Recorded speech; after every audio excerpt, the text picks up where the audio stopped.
Hi, and welcome to Black on the Mat, the space where culture, community, and yoga intersect through our lived experiences. We're your host. I'm Danielle. And I'm Saisha. Join us on this journey to bring representation and shed light on often overlooked stories on the yoga mat. We're creating an accessible roadmap into yoga for Black people, building a community in this predominantly white space.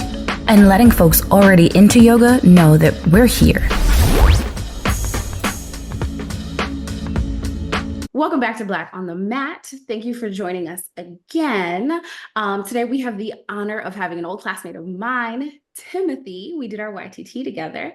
Thank you so much for coming on, Timothy. And YTT is yoga teacher training. Oh yes, yoga teacher training. I'm sorry if we didn't cover it enough 2 weeks ago. Yes. Yeah, absolutely. Thanks for having me. Happy to be here. I love it. So we're talking all about mindfulness today, and I'm curious from you in your own words, like, what is mindfulness like, and why should people have it part of their daily life? And Yeah. So for me, mindfulness really is about presence. It's about an ability and a willingness to be present with the life that is in front of us. And so I guess by formal definition, most definitions of mindfulness really talk about the ability to be with what is in the absence of judgment.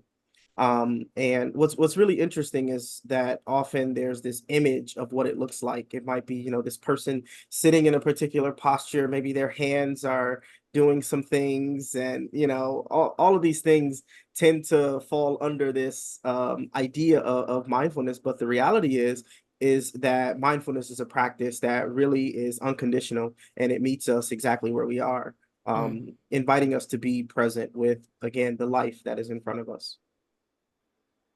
I think that that's a pretty, honestly, straightforward definition. I am curious of how you transitioned into mindfulness. Yeah. The transition part, I would say transition formally, because and this question is so interesting as I reflect on my journey. I grew up in Flint, Michigan. I was a little kid. I was always like this very naturally curious boy. I was very connected to nature. I would do all the decencies of going to grandma's house and say hello to everybody and all of that fun stuff. But my first action was I wanted to go into the backyard, and I wanted to be in the backyard, climbing trees. I'm in the dirt. I'm at the creek. I'm catching frogs. I'm doing all the things. Right. So there was always this natural draw to nature, because what I find is that nature really has always taken me out of the space of either needing to know an answer or just give me the space to just be.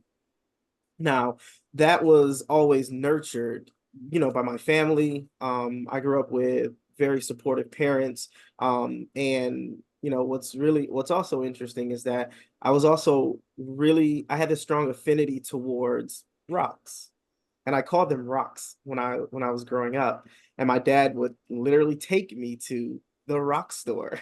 and and at the rock store, I would pick out different rocks. And I don't remember reading about any metaphysics around stones or gems or any of that stuff, but there was always this draw to it. So I had a rock collection as a kid. And so fast forward many, many years, my curiosity has taken me into a lot of different places, this willingness to be open-minded with situations as they arise. And so in a formal sense, I would say that my practice really started when I used writing as a tool for reflection. Writing for me had always been a tool for reflection because, again, as a kid with really, really big questions, I didn't always feel like I could ask those questions, whether it was questions around religiosity or sexuality or so many other things. I didn't feel like I could ask these questions, so I would write. And again, fast forward to the place where I am now, I also didn't know that I could live from this place. And so that's really the exciting, sort of evolution that is taking place now. So I would say that mindfulness kind of caught up with me in the traditional sense, and I'm just living from that place now. It's interesting because you were saying earlier about how mindfulness is being present without judgment. I personally feel like it's something I struggle with, even though I've been taught in some of these different things. Like we're so quick to judge ourselves. We're so quick to judge similar things. We're so quick to, if you don't have these yoga practices to quiet the mind, why, especially as a Black man, do you think it's important for us to be practicing mindfulness? The first thing that comes up for me is really around what we learn to sort of filter the world through. In other words, our thoughts, our beliefs, these are all almost like sunglasses that we have the opportunity to filter the world through. And so I'll use myself as an example. Growing up, I would hear messaging of um, what it meant to be a Black man, right? And listen, for better and for worse, because I would hear it all, and all of these things become almost imprinted, right, into our psyche on a deeper level. But again, they become filters of what we look at, how we view the world. And so if one of those filters that we're looking out into the world through is one that says that everybody's judging me, or that I am not as smart as everyone else, or there are many layers to this. But if this is the filter that we're looking into the world through, then we are more likely to react from that place. When we can slow down, when we can just pause the record for a moment, we can start to see what else is also true. And when we start to live from that place, it gives us this spaciousness to make different choices. And so instead of reacting to situations or circumstances, not saying that judgment will not come up, right? Mindfulness is not about perfection. It is about practice, and it's about practicing over and over and over again. And so when we take that space to simply pause, start to ask questions, remove ourselves from kind of the thick of it, we might start to see that, other things are true as well.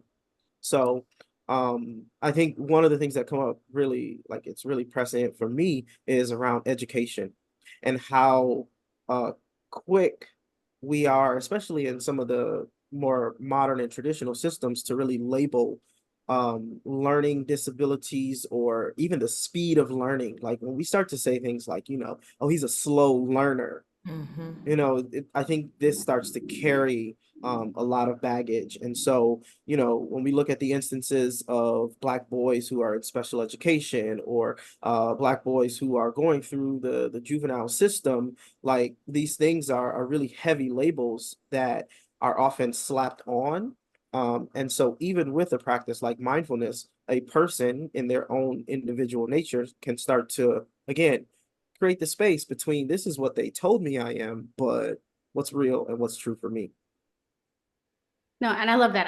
I love the imagery, I guess, of creating space and holding your own space, right? Because we've talked about it on several episodes here that like there is what space here was created for us, Mm, right? We've been in so many spaces that like, especially as yogis, as yoga teachers, as practitioners, it's just like the wellness world is so white, so full of these like random labels. They've made their own decisions. So to take your experience as a Black male and say like, not just in the wellness room, in the yoga room, in whatever, in life, right? Take that space, create the space for yourself so that your own thoughts can resonate. You can hear yourself. You can hear yourself process. You can dissonate from where whatever you were labeled as, and take ownership with the practice of mindfulness. yeah. I think it's absolutely beautiful. So how do you do it like how do we bring this into everyday practice? Like literally, how are you bringing this mindfulness into your everyday life, and how can our people, because a lot of people are like, I'm too busy for this. I don't have time to sit on a yoga mat. I don't have time to meditate. I don't have time to whatever it is. They're always an excuse. But so Is there an easy way for busy people to add mindfulness to their life? Yeah, well, first of all, that word easy, like I feel Oh, like, no, it's interesting because um that's one of those words that um again, if there's almost this idea, and we'll kind of backtrack a little bit. So if one of the lenses that we're looking at the world through is like life is hard, life is a struggle, life is this, life is that, and everything is so, then the idea of it being easy is like there's no way in hell that this can be easy. facts. So so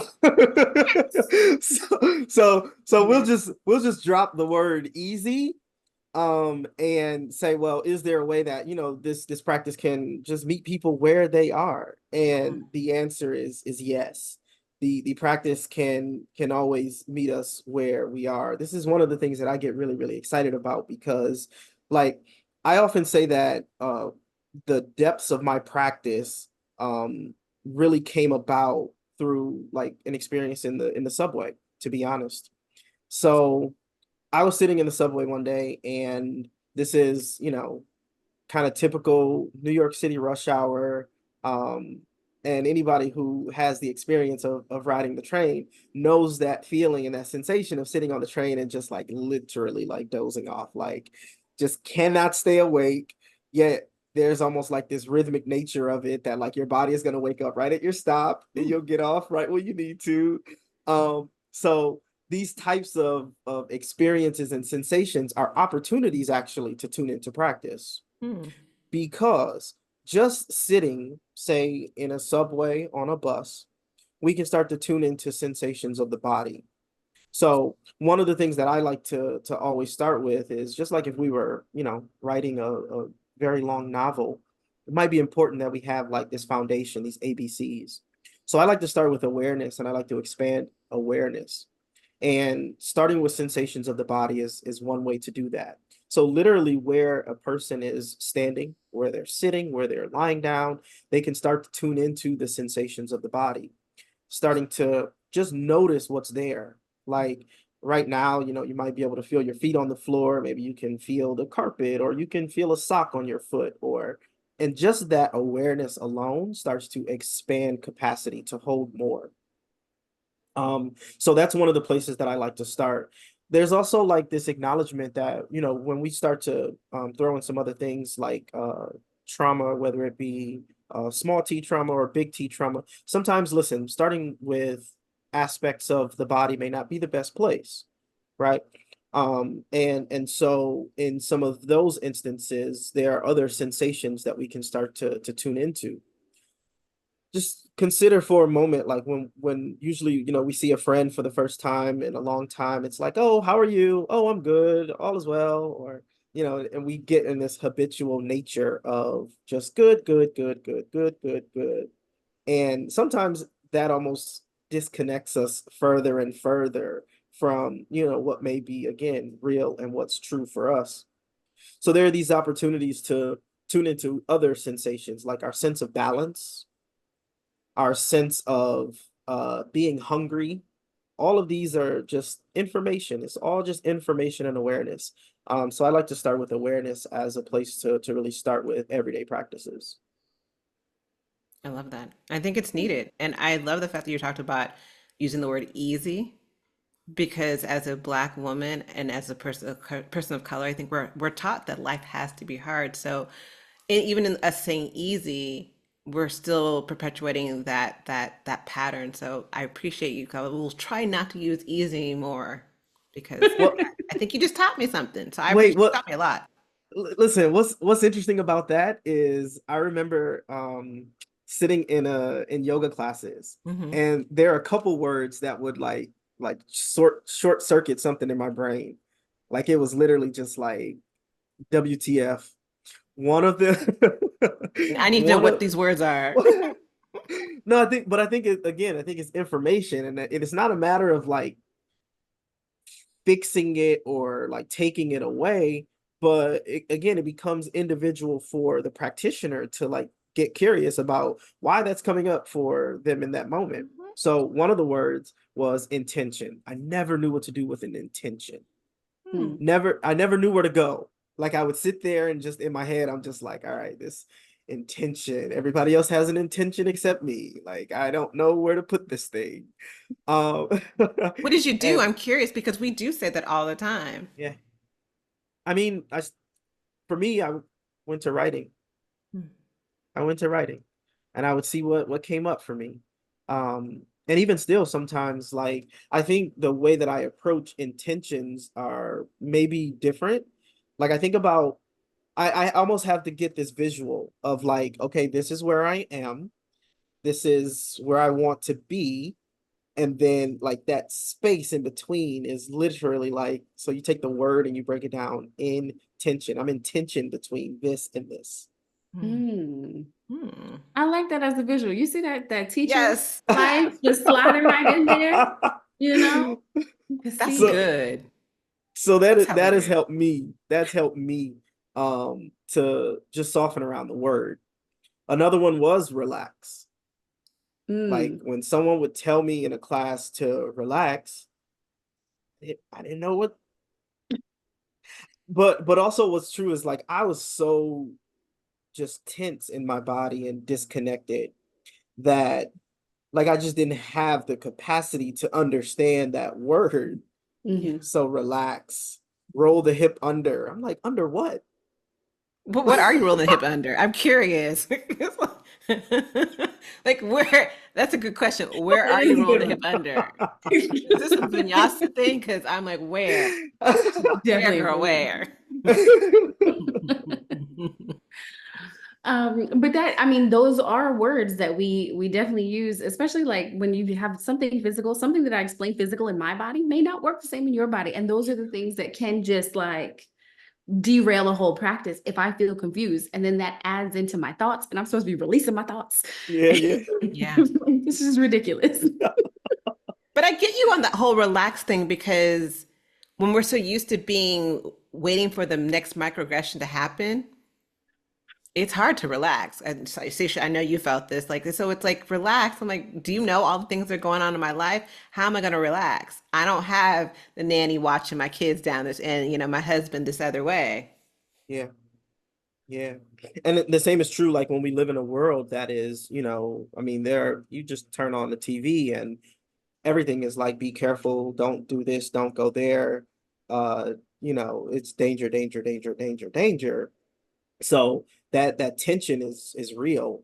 You know what I mean? That feeling of danger, which adds to again the reason why these practices are so important from an everyday perspective, not just waiting for that emergency to happen.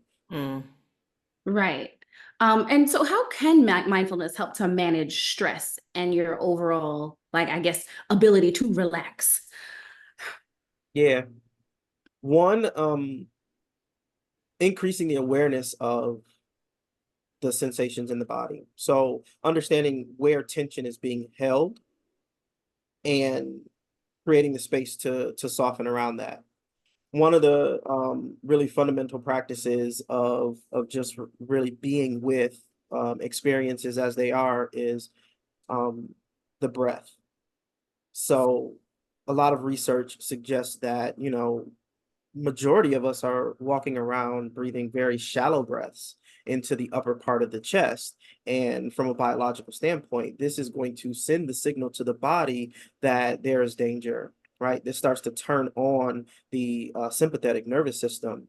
And so the sympathetic nervous system is the one that is more responsible for fight or flight. It's going to start to create the chemistry of the body that says, get out of here, there's danger, etc. So from that perspective, the breath is a really, really important modulator because we can use the breath alone to turn on the parasympathetic nervous system, which is going to encourage the physical body to rest, to relax, to restore from the inside. And so that's one of the primary ways that, if a person adopted a deep belly breathing practice and they were like, you know what? This is where I am. This is where I am today, and this is where I'm going to practice, tomorrow, and I'm going to practice it again when I think about it, and again when I think about it, and that in and of itself would expand so much and it would create so much space. So I think a breathing practice is one that would really help. Another one that comes up is we were talking about thoughts earlier. Mhm. And I mean, of course, there are the thoughts that we're conscious of, but we also are inundated with just information in general. Colors initiate certain thought frequencies, and light initiates certain thought frequencies, and so there's just so much happening, in this space. So, like I was saying earlier, a practice like journaling, create some real estate up here so that there's some clarity. A lot of us are in these transitions, and um I mean, I left the traditional classroom in 2021, and I mean, if you had asked me at that point, like, okay, what are you going to do? No idea. No idea. Put the next foot in front of the other one. Like, that's all I got. Sometimes it's like that. Listen, that And COVID year, that did it. That listen, just But it changed all of us. I mean, I feel yeah. like in my woo-woo world, that it was asking for us to step up, was Mhm. asking us to break through what we thought was our path to get on our path. Timothy, you are needed because there's some people are going to resonate with what you are saying in your message. Same thing with Stacia. Some people are going to see you like, I get it. Yeah. Yeah. And so creating that space, that real estate, the clarity. Mhm. Like, I think sometimes there's, like, the goal. People are like, okay, I want a new job. It's like, all right, I hear that. Okay, that's a great goal. It's all fine and well. And then there's like the when is it gonna get here? Who's gonna bring it? How is it going to come? I need it right now. And sometimes we don't have those answers, and I mean, I've heard, one of my teachers said, the how is not really our job to begin with. And so that can be really difficult to let go of. Mhm. So when we just create a space for clarity, where we can lean into a deeper level of trust, I think that's one of the greatest gifts of developing a practice. I think a huge part of mindfulness for me is Mm, surrendering control, which I'm still a work in progress, but I find when I'm able to surrender control more, and I find it when I'm doing mindfulness practice. Seisha knows I always say breath is bay. So when I'm doing my breath work, I can get in these spaces where the clarity comes. But surrender, that control is it's a something. It's a something. yeah, see, and yeah. that for me, that is exactly why, as much as everything you're saying is absolutely amazing, and like I know so many meditation teachers and I practice and all that stuff, I love the physical asana part. That's what ties it in for me. This is how I get the words to stop running across my head like the news, right? This is how I get that knot in my back because I was so angry that that person said that thing that time, right? And I work it out. I do enough sun salutations that I'm like, no, no, no, okay. Inhale and exhale. And then all of it can come together, right? Like, which they all play their own part, which is part of the reason why this is why you're here on the podcast, why we put the podcast together, why we're putting these episodes together, why we were explaining to people that like mindfulness and yoga and awareness in the body and the ability to get on the mat is for us. It Hmm. is not only is it for us, it's from us. We've Hmm. talked about that too. Yeah. Um, so Timothy, would you be able to guide us through a brief mindfulness exercise that our listeners can follow along with? Yeah, absolutely. So this particular practice, it's one that I like play around with. I do it in different ways at different times. And what it what I call it is really it's three parts. So it really invites us into the sense of true presence. And so we'll start this practice, right from where you're seated. I'm going to invite you to just allow your eyes to scan your space. So as your eyes scan your space, you just might start to notice different shapes and textures.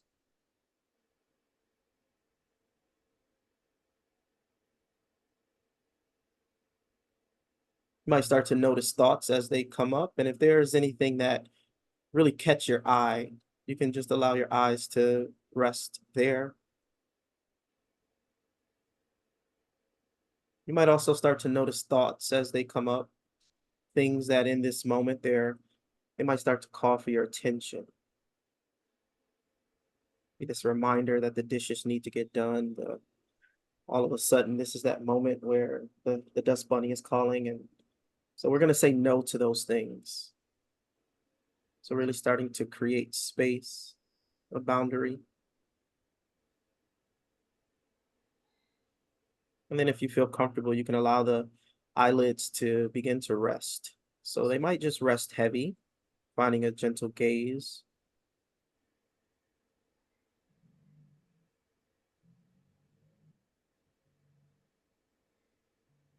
And if it's comfortable, you can bring the eyes to close. And I invite you to think about your sacred yes in this moment.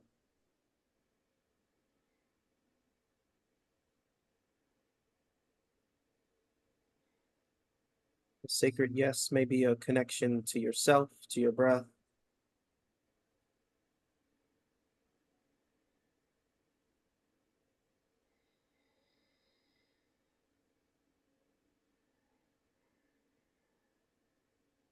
And simply feeling the sensations of the body making contact with your seat.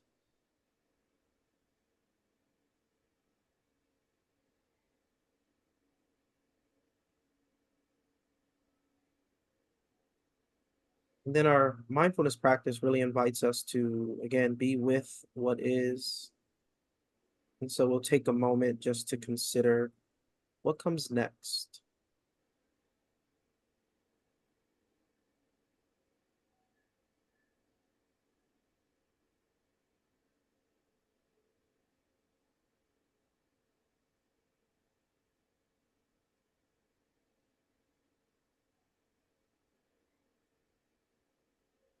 And then we'll begin to bring this practice to a close by inviting a gentle movement of the fingers and the toes.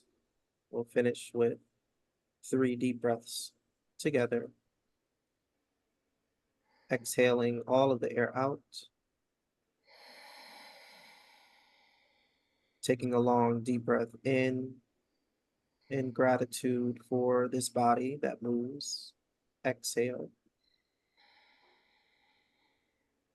Taking a long deep breath in to the heart space, for the heart that inspires. Exhale. And taking maybe the longest, deepest breath of the day so far, in gratitude for this breath that sustains. Exhale. Allowing the breath to return to normal.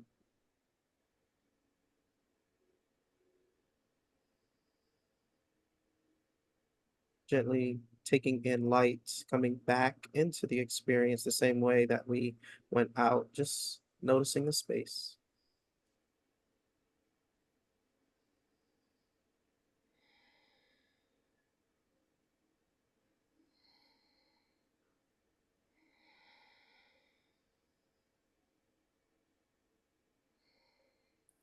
That was amazing. Thank you so much, Timothy. Yes. You're so welcome. How can people connect with you? What do you have coming up that where they can learn more and practice, learn how to practice mindfulness in a way that feels good? Yeah. So I share wisdom, insights, and practices across social media platforms. I'm on Instagram and TikTok and uh, as Mindfulness with Timothy. I also support corporate spaces doing workshops related to managing stress in the workplace. And I share information on LinkedIn relative to that. Coming up, I have my Everyday Mindfulness course, which is a 8-week course that is broken down um, part theory, more practice into ways that we can incorporate mindfulness into everyday life. And so from that course, you really walk away with a complete toolkit that you can make your own.